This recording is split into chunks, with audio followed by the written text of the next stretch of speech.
My business is economics. Tried to make a living teaching economics. Also had to put up not only with the Auburn jokes, but with the economist jokes. Lay them all end to end, they wouldn't reach a conclusion. Economists have predicted 7 of the last 3 recessions.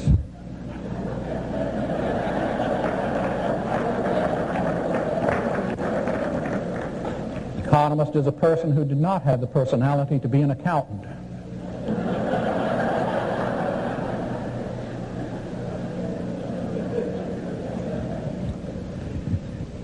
Is this a great economy or what? We are into our 8th year of recovery since the last recession. Unemployment at 4.3%, inflation at 1.5%. How did we get here? Well, according to the White House, all of this has happened since President Clinton has been president. Therefore, it is all because of the president's economic policy. Question: what was the president's economic policy? Now, I mean, that is an important question, because if that policy got us where we are, we need to find out what it was and write it down.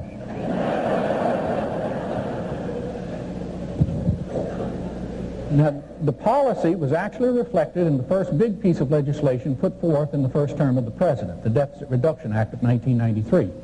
So I want to use that as a model to answer that question, what was the policy? But beyond that, and maybe more importantly for us, how do we anticipate Washington in terms of their economic impact on us? I just think about what's on the table right now. For instance, the budget the president put forth. Included in that are a number of things that will impact the companies you invest in and maybe you individually. Increase in the minimum wage. It is anticipated an increase in taxes of $87.4 billion over the next 5 years, taxing such areas as investments, insurance, real estate. And the Republican side of this is we need to have a tax cut and do away with the tax code. Now, out of all of this, what do we actually have to worry about? What's actually going to happen? So I want to use this Deficit Reduction Act of 1993 to answer those questions. The president's economic policy was reflected in that piece of legislation which said that we needed deficit reduction paid for by tax increases and spending cuts. Now, the original proposal, the policy put forth by the president and his economic advisors, called for $474 billion of deficit reduction paid for by $300 billion of tax increase, $174 of spending cuts. Now, the House of Representatives got a hold of the policy.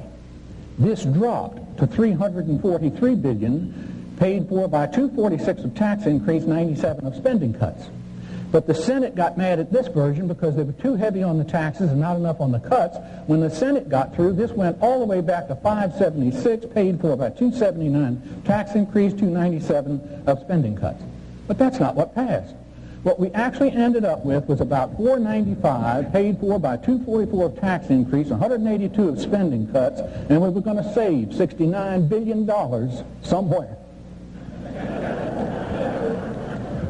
Now, what's significant about this, what the president found out, what Mr. Gingrich found out, is that budgets and proposals have no meaning whatsoever until and unless they are passed into law. And what they both found out is that getting legislation through the Congress of the United States is like going into a lawsuit.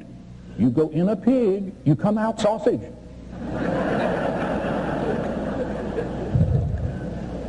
Pig, sausage. What was the president's economic policy as reflected in this piece of legislation? Who remembers a BTU tax that was going to raise $72 billion? Tax cut for the middle income people. $16 billion economic stimulus package. A tax increase and nationalization of the health care system of this country. How many of those passed into law? One. The tax increase. Every other part of the president's economic policy was defeated by a Congress controlled by the Democrats, his own party. And yet it is the president's economic policy that got us where we... It's like being in the military. If you're in command and it happens on your watch, it belongs to you. If it's good, you get promoted. If it's bad, you get on back to your office, get all your crap in one little pile, because you're gone. And this is not a shot at President Clinton or the Democrats. It is true of every administration. It is said that Reagan came to the presidency at one of the best of times, Bush at one of the worst of times. This president happened to come in just as we were coming out of the recession of 90-91. I was asked to write an article for a trade magazine. One of the questions they asked me to address was, how would you rate this administration's handling of the economy? And I suggested it is a heroic assumption to assume that any administration can, quote, handle an $8.5 trillion economy. You ever watch the rodeo, the bull riding? They get a 2,200-pound bull. They tie a leather strap around the bull. They get some misguided soul to sit on the bull. They tie his hand to the leather strap, and they turn the damn thing loose. And the idea is he's supposed to stay on top of it for so many seconds. Have you ever watched that process? I mean, even if he makes it, he tries to get off, his hand is caught in the strap. And the bull is twirling him around like a rag doll. Pretty soon, he's thrown free, he heads for the fence, the bull catches up with him and butts him into the second row, where the emergency medical people are trying to revive him. And they turn to the judges and say, how would you rate the cowboy's handling of the bull?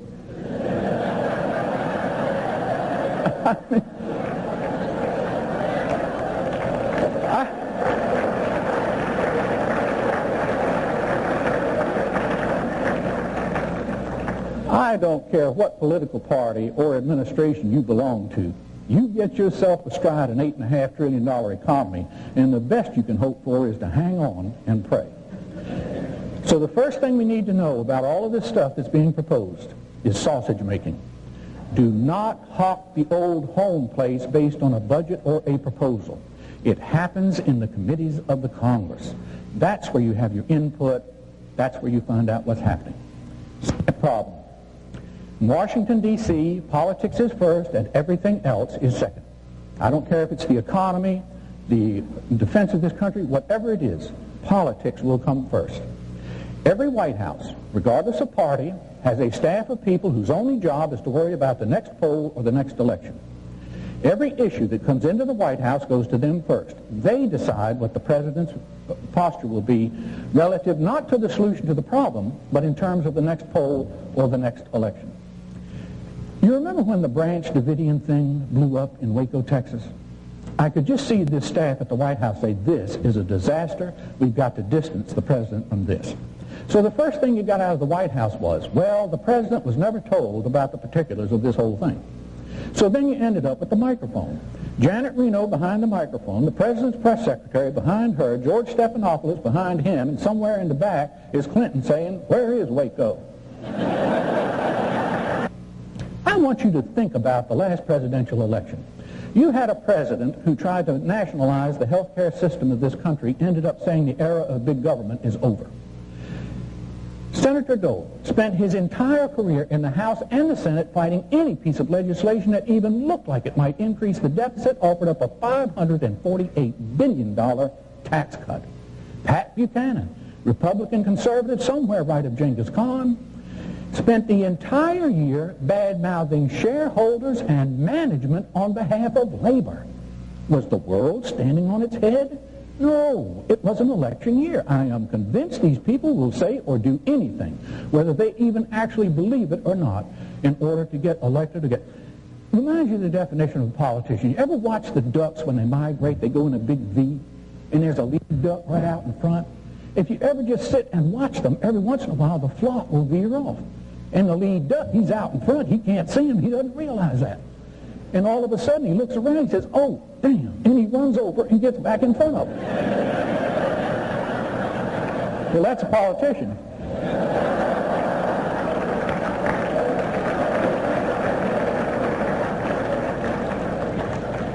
But Newt Gingrich is a different breed of duck. He's been out there flying by himself for 15 years. And in November of '95, he looked around and he said, damn, they're behind me. First thing is sausage making. Don't hawk the old home place based on a proposal or a budget. Secondly, view every one of these proposals in terms of politics. Politics will rule. Third problem, We have a language problem. People in Washington, D.C. use the same language that we do, but they have different definitions for the terms. And if you think that doesn't mess up economic analysis, just stand by.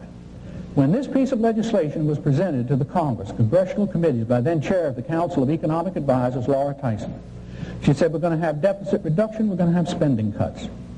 The people who have been grazing cows on the federal land out west have been paying $1.25 a cow, an acre, whatever it is. We're going to start paying $4 as one of our spending cuts. Then the people who have been mining on the federal land out west have been paying nothing. They're going to start paying. Get more out of them too. It's another one of our spending cuts. Then the Social Security people, we've been taxing 50% of their income. We're going to start taxing 85% of their income. Another one of our spending cuts. And pretty soon a congressman said, I beg your grace, if they were paying $1.25 before, they're going to pay $4 now. That's a spending cut? Mm-hmm. Well, then they got the deficit reduction, which wasn't going to be a reduction because of the economic stimulus package. It was going to go up. He said, wait a minute, if it's going up, it can't be a reduction. She said, no, it's a reduction. He said, look, you spent $100 billion last year, $125 billion this year. That's a reduction? Mm-hmm. Well, finally, it just got so bad that he said, Laura, if we don't understand this, how do you expect the people of this country to understand it? And Laura used magic words. Laura said the people of this country will understand baseline budgeting. Let us see a show of hands of those now assembled who understand baseline pretty much the way it's been across the country. Let me show you how your government has gone about facing its financial exigencies ever since the end of the Second World War. Financial exigencies, that's a term we use at Auburn, means we ain't got no money. Suppose I lose my job. We still owe the mortgage on the house. I'm making payments on the place at the lake, 2 car payments, and Phyllis is right now out shopping. First thing I'm going to do is I'm going to go home, gather the family around the table and say, look, I just lost my job. We got no money coming in. We owe all these people. We've got to look at our budget. First thing we're going to look at, vacations. For the past 2 or 3 years, we've been going to Hawaii for 3 days and spending $3,000. This year, things were going so well, at least till I got fired, that in our budget, we planned to go for 5 days and spend $5,000. But I said, look, I just lost my job. We got no money coming in. We owe all these people. This is ridiculous, completely and totally untenable. We'll only go for 4 days.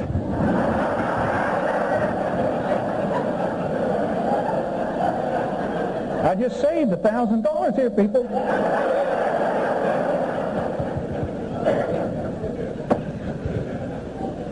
What you're looking at is baseline budgeting as done in the Deficit Reduction Acts of 91, 93, and 97. All agencies of government look out 5 years. All existing programs, all new programs, all people brought in under all programs, factor of inflation of 5%, came up with this figure here. Somebody else looked at the debt and the deficit and said, you do that, we're going down to 2, so they cut from here to here.